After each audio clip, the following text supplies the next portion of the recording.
Ever pondered how your thought process can influence your perception of reality? Welcome to the mesmerizing world of critical thinking, a fundamental skill that's as essential as breathing. To navigate through the labyrinth of life, it's crucial that we understand what critical thinking is and how it can shape our worldview. Imagine your mind as a complex machine, constantly sifting through a barrage of information. Critical thinking is the lubricant that keeps this machine running smoothly, allowing you to filter the gold nuggets of truth from the gravel of falsehood. It's the ability to objectively analyze information, scrutinize it without bias, and arrive at conclusions based on evidence, not assumptions. Think of it as a detective's toolkit, where every piece of information is a potential clue leading to the truth. As a detective, you don't just accept things at face value. Instead, you question, you probe, you dissect, and you analyze. That's what critical thinking is all about. It's not just about understanding the what, but also the why and the how. But critical thinking isn't just a tool for detectives or philosophers. It's a skill that's essential in our everyday lives. Whether you're deciding which brand of cereal to buy, choosing a career path, or forming an opinion about a political issue, you're engaging in critical thinking. However, the process isn't as simple as it sounds. It requires a willingness to eliminate personal bias from our thought process, which can often blur our vision. It's about obtaining ways to prove or disprove what we're thinking, to ensure our conclusions are grounded in reality, not conjecture. Moreover, critical thinking involves looking for a consensus. If many are in agreement with your conclusions, chances are you're on the right track. But remember, consensus doesn't always equal truth. It's merely an additional piece of evidence that can support your conclusions. So as we embark on this journey to unravel the intricacies of critical thinking, let's keep our minds open and ready to challenge our preconceived notions. Remember, the mind is like a parachute. It only works when it's open. To delve deeper into this subject, we've sought the insight of some experts in the field. To kick things off, let's hear from Dr. Jane Peterson, a cognitive psychologist. She says, critical thinking is all about questioning. It's about not just accepting information at face value, but digging deeper, seeking evidence, and evaluating that evidence carefully. Next, we have Professor Michael Turner, a renowned philosopher. He emphasizes the importance of eliminating personal bias, stating, our own preconceptions can often cloud our judgment. It's essential to step back, to be objective, and to consider whether our beliefs are influencing our analysis. Then there's Dr. Anita Sharma, a neuroscientist who studies decision-making. She shares a fascinating perspective on the role of consensus in critical thinking.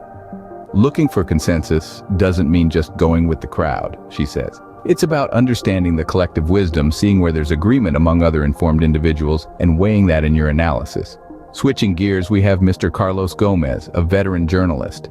He's spent his career critically evaluating information in high-pressure situations.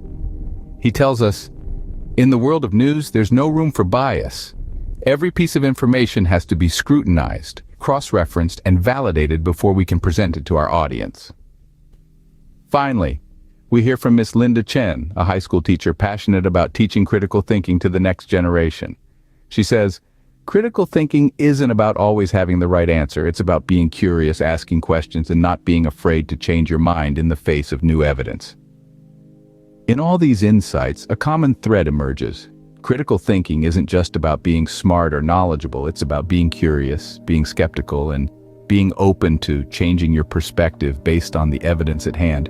So as we strive to become better critical thinkers, let's keep these expert insights in mind. Let's question, let's be objective, let's seek consensus, and let's always be open to new evidence. As our experts have pointed out, critical thinking isn't about being right.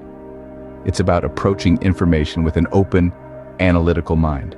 Ever wondered why so many people agree on certain things? Is it because they're correct, or simply because consensus feels comforting? This is the consensus conundrum we're about to unravel. Consensus, in essence, is a collective agreement or general concurrence among a group of people. When we dive into the realm of critical thinking, consensus can often be seen as a good indicator of correctness. After all, if a multitude of minds have arrived at the same conclusion, there must be some validity to it, right? Well, not always. Consensus can indeed lend credence to a conclusion, but it is not in itself a guarantee of validity. Just like a single thought or idea, a consensus can be swayed by biases, misconceptions, and false information. It's a collective conclusion, yes, but it's also a collective susceptibility to error. That's why it's important to remain critical even when a consensus exists. We mustn't allow the allure of agreement to lull us into intellectual complacency. It's easy to go with the flow, to accept the consensus as truth without question, but that's not what critical thinking is about. Critical thinking requires us to scrutinize, to question, to dig beneath the surface. A consensus may point us in a certain direction, but it's up to us to explore the path, to see where it leads and why. We must seek out the evidence, weigh it up, and make our own judgments. Remember, consensus is about agreement, not truth. It's about what people think, not what actually is. So, while a consensus can be a useful tool in our critical thinking toolkit, it should not be the only one. We must also utilize our own analytical skills, our own capacity for reason, and our own thirst for knowledge. In essence, consensus can be a guide, a signpost pointing us towards a potential truth.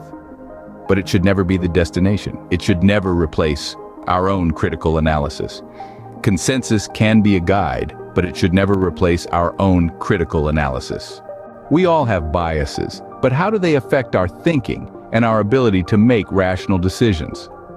Now let's delve into the concept of bias in critical thinking. Bias is an inclination or prejudice for or against an idea, person, or group, often in a way considered to be unfair. In many ways, biases are the bane of critical thinking. They skew our perspective, cloud our judgment, and can lead us down a path of flawed reasoning. Imagine you're trying to solve a puzzle, but you're wearing a pair of tinted glasses. The colors you see don't match the reality. That's exactly what biases do to our thinking process. They color our perception and can prevent us from seeing the truth. So, how do we identify these biases? Firstly, it requires a level of self-awareness. Consider your own beliefs, values, and experiences. These are the factors that shape your biases. Question yourself. Why do you hold certain beliefs? Are they based on facts or assumptions? Secondly, biases are often reflected in our immediate reaction to information. If you find yourself instinctively agreeing or disagreeing with a piece of information without giving it much thought, that's a red flag indicating possible bias. Once identified, how can we overcome these biases? It's not about eradicating your biases, as that's nearly impossible. Biases are part of who we are, but we can manage them. One way is by actively seeking information from diverse sources. If you always read the same newspaper or watch the same news channel, try switching it up. Look for perspectives that challenge your own. Another strategy is to adopt a devil's advocate approach. Try arguing against your own beliefs. This helps to widen your perspective and exposes any potential flaws in your thinking. Remember, the goal is not to eliminate your biases, which is an uphill, if not impossible, task. Instead, it's about managing them, being aware of them, and not letting them cloud your judgment. Eliminating bias isn't about changing who you are. It's about seeing the world as it truly is. Why is evidence so crucial in critical thinking? This question nudges us towards the heart of our subject today, the art of evidence evaluation. In the realm of critical thinking, evidence is the linchpin that holds our ideas, theories, and conclusions in place. It's the concrete proof that lends weight to our thoughts, the tangible substance that transforms our abstract notions into viable arguments. But how do we evaluate evidence? How do we determine its worth in our critical thinking process? It's a bit like being a detective. We scrutinize the evidence at hand, cross-examine its source, question its credibility, and analyze its relevance to the issue we're exploring. We need to ensure its reliability, consistency, and if it's representative of the bigger picture. Let's consider an example. If we're evaluating a study, we'd want to look at the research methods used, the sample size, the variables considered, the controls in place, and the results obtained. We'd also want to examine the researchers' interpretations of their findings, and we'd want to check if the study has been peer-reviewed. All these factors contribute to the strength of the evidence provided by the study. Evidence evaluation isn't a one-time affair, it's a continuous process, a cycle of assessing and reassessing as new data comes to light. It's about being open to change, ready to revise our conclusions if the evidence points in a different direction. It's important to remember as well that we should avoid cherry-picking evidence that supports our preconceived notions. This is where the role of bias comes into play. We must strive to eliminate bias, to approach the evidence with a clear and open mind, ready to accept what the evidence tells us, even if it contradicts our beliefs. In the world of critical thinking, evidence is king. It's the foundation upon which all reliable conclusions are built. It's the pillar that supports our arguments, the bedrock that gives our theories strength.